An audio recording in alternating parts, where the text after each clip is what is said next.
semua clear dan tidak ada masalah. Ya teman-teman beli, coba tanya saja. Nanti tak kasih kontaknya lah. Semua teman beli nanti tak kasih. No, ada grupnya saya, WA. Alumni Wisma Atlet, alumni Pulau Sebaru, saya masih ada ratusan orang Bali. Kalau mau ketemu beli untuk menyampaikan pengalaman mereka, bagaimana dirawat di sini, ya itu nanti sampaikan ke mereka. Tak suruh nemui beli rumahnya mana. Tak suruh ngadep ke beli nanti. Pasien yang sembuh, yang negatif, bahkan beli tahu nggak? Mereka punya perkumpulan mensupport kita kemarin itu, ngirim APD, ngirim donasi dari orang-orang Bali di Pulau Sebaru itu. Bali, kain orang-orangnya CS sama saya, ya orang-orangnya mudah dikendalikan. Itu beli. Jadi mereka puas. Ya. Dan masyarakat juga. Kami nggak pernah. Ya, kita nggak pernah lah beli. Kalau di sini kita tugas itu ikhlas. Jadi semua bahkan kiri pun ya, orang yang jalan kaki ke sini pun kita layani dengan baik. Jadi mau jalan kaki, mau naik motor, mau naik Mercedes, semua kita perlakukan sama di sini. Ya. Ini sudah di luar konteks nih Pak. Maaf saya potong. Ya, apa sekarang konteksnya apa? Ya, oke, apa? Ini dialog saya sama Pak Tentara berarti ini. Ya nggak apa-apa. Kita kan teman, rakyat itu teman saya, nggak ada masalah beli. Kita ngomong santai aja. Oke beli. Ya. Yang tentang itu kan banyak tuh rakyat-rakyat yang ngadu ke saya ketika mereka mereka punya keluarga atau relasi, mereka sakitnya itu belum tentu COVID itu, lalu mereka masuk rumah sakitnya itu memperlakukan SOP COVID, lalu akhirnya dites ternyata negatif karena misalnya contohnya nih, ini ada beberapa contohnya, bapaknya dia sakit jantung tapi dites COVID. Jadi harus nunggu berapa minggu untuk hasil tesnya keluar. Selama nunggu hasil tesnya itu sakit jantungnya itu nggak ditangani sama rumah sakitnya. Lalu semua biaya dari pengobatan segala macam sampai penguburan itu ditanggung sama keluarganya, keluarga bapak yang meninggal ini. Seharusnya kan itu ditanggung oleh negara. Jadi kasus-kasus kayak gini sebenarnya, dan ini bukan cuma 1-2, banyak banget yang terjadi di Indonesia di lapangan ya, terjadi seperti itu. Mungkin Bapak Tentara bisa menjelaskan. Itu di mana beli? Kejadiannya di mana? Kalau di Wisma Atlet nggak ada seperti itu. Jadi di Jakarta ada laporan. Di mana di Bali ada, tapi di Bali nggak sampai meninggal. Cuman terus di daerah lain saya nggak akan bongkar karena mereka bilang ke saya tolong jangan bongkar identitas kami karena mereka takut dipelintir oleh media segala macam. Cuman sekarang kan media sudah dipelintir gitu Pak. Aslinya gini beli. Kalau pemerintah yang berhubungan dengan COVID-19, yang khusus dengan COVID-19, itu memang semua dibiayai oleh negara, beli. Jadi termasuk di Wisma Atlet ataupun di rumah sakit umum daerah, ya, itu dibiayai oleh negara. Kemudian harusnya sampai penguburannya, ya, semua itu dibiayai oleh negara. Nggak ada masalah itu. Artinya ambulan diantar, kemudian sampai penguburan itu dibiayai oleh negara sampai penguburan pun. Tetapi kalau memang mungkin ya ada yang mungkin laporan itu kan laporan harus jelas. Laporan itu harus jelas siapa, terus kemudian bisa ditindaklanjuti. Kalau memang ada rumah sakit yang melantarkan, artinya ke pasien yang meninggal kemudian mereka tidak difasilitasi, ya itu ya rumah sakitnya termasuk salah kan gitu. Karena memang ya COVID-19 ini memang karena ini pandemi ya, jadi negara ini sudah mengeluarkan ya uang banyak lah memang untuk rakyat, dan itu adalah gratis sama dengan sisi ini. Mereka datang hanya modal KTP. Ya. Jadi jika saya masih terus harus dialog sama Pak Tentara, saya akan nekat aja karena tujuan saya ini dialog sama Dokter Tirta. Tapi sepertinya Dokter Tirta kurang bisa mengimbangi jawaban saya, dia harus cari backing. Oke lah. Oh ya enggak. Bukan beli. Bukan nggak gimana, soalnya tadi kan saya gaji. Kalau gaji ya, sama bawa tentara. Nah kalau bawa gaji itu bukan kompetensi dari saya, beli. Itu kompetensi komando lapangan. Nanti saya disekak, beli. Soalnya saya nggak dapet. Kalau kan relawan. Kalau yang ngajuin resmi, yang itu nggak ngegas, beli. Jadi Letkol Arifin tuh emang logatnya seperti itu, beli. Jadi mohon maaf ya. Jadi kalau dari sini saya klarifikasi. Iya, saya klarifikasi bentar. Kalau saya klarifikasi, kalau berkaitan dengan gaji atau insentif, itu saya langsung melemparkan ke komando lapangan yang emang mengendalikan semuanya.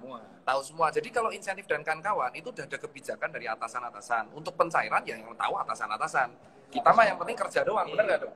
Nah, kalau soal relawan yang lain, kayak relawan dari OKP, relawan saya kayak saya gini, saya sih udah ikhlas-ikhlas saja. Kita menghimbau untuk bekerja sama. Jadi kita di sini tuh kita gesernya bukan insentif. Jadi gini, kita di sini tuh kecewa. Kecewanya adalah kenapa kok dibenturin orang-orang yang nggak dapat uang di jalanan sama kita. Nah, kita di sini tuh nggak masalah soal uang gitu loh. Jadi kenapa kok yang di jalanan ojol-ojol kayak seolah-olah bilang dokter dapat gaji, resikonya sama. Kenapa kok kami di rumah aja, kami nggak dapat gaji, kami pengen keadilan loh. Kami nggak pernah ngangkat soal uang dari kemarin. Saya bingung isu itu keluar dari mana. Makanya di sini kita luruskan. Luruskannya adalah satu, tidak ada disebut insentif dan gaji berbeda. Nah, insentif itu khusus Wisma Atlet diatur oleh kementerian-kementerian yang ini kan banyak kementerian ya Wisma Atlet. Ada Kemenkes, ada PMK, terus banyak banget nih dan itu untuk penggajian urusan mereka. Satu. Kedua, relawan lain kayak saya ikhlas. Bodoh amat saya dikasih apa enggak karena saya gugus tugas relawan. Kalau mereka kan banyak banget. Nah, untuk soal penggajian yang tahu ya Pak Arifin dan atasan. Cuman kecewanya kita adalah stop media membandingkan kami dengan rakyat. Beda itu soalnya. Karena kita tidak pernah ngangkat sedikit pun. Nah, itu beli jadi Bro malam ini kan itu jadi bagaimana iya geser aja perjuangan ya, jadi perjuangan diapresiasi tapi jangan sampai terlalu lebih-lebih. Iya, jadi intinya gini Bli. Sekarang kita geser ke topik lain soalnya kalau Wisma Atlet iya kalau Wisma Atlet kita di sini itu selalu sesuai SOP. Terus edukasi masyarakat, kita nggak pernah menggerakkan yang namanya menyerah, nggak pernah sama sekali. Kita nggak pernah menolak pasien, kita juga selalu pantang pulang sebelum. Nah, kita tuh pantang pulang sebelum corona tumbang. Terus pasien selalu disupport psikolog, ada hiburan beli. Jadi di sini ada hiburan outbound, itu untuk relawan. Terus disupport banyak orang, insentifnya ada kebijakan. Nah, jadi ini tuh gold standar. Nah, kita geser ke yang lain, kebijakan masker tadi udah. Terus yang apa namanya, yang isu-isu yang di tengah jalan-jalanan yang demo, nggak pernah itu dokter demo nggak pernah itu dokter demo Berarti pihak yang itu berarti pihak yang mencoba mengericukan situasi berarti ya orang yang pakai pakaian ADP di jalan itu berarti itu dari pihak ketiga. Nggak ada. Jadi kalau ada orang yang pakai APD di jalan, semua orang bisa pakai APD beli. Soalnya sekarang semua orang jual APD, murah beli APD. Berarti bisa dibilang itu mereka provokator lah itu ya. Betul, ini beli yang harusnya ya protokol kesehatan itu tidak boleh mengizinkan pakai APD di luar selain rumah sakit dan vaskes. Red zone nggak boleh. Jadi kalau ada orang pakai APD ke pasar, pakai APD ke jalanan, itu salah dia, nggak boleh beli. Itu jelas provokator. Karena apa? Orang Wisma Atlet itu tidak kepikiran untuk ke arah itu. Kita tuh intinya adalah kalau bisa tower-tower itu kosong, kalau bisa sehingga kalau tower kosong kita cepat pulang. Nah masalahnya towernya kan nambah dan kita ini nggak seseram. Jadi kalau kemarin ada narasi netizen ya, ada netizen yang mengatakan menghina-hina Wisma Atlet ataupun ada netizen yang mengatakan Wisma Atlet bla bla bla, itu nggak benar. Tolong tanyakan ke kami karena info-info yang beredar di masyarakat itu rata-rata salah fatal soal pandangan kami. Ini tuh tempat paling nyaman lah, kayak ya atlet-atlet bisa ditanyakan. Jadi setuju ya Bri, narasinya kita setuju bahwa kita emang dibenturkan.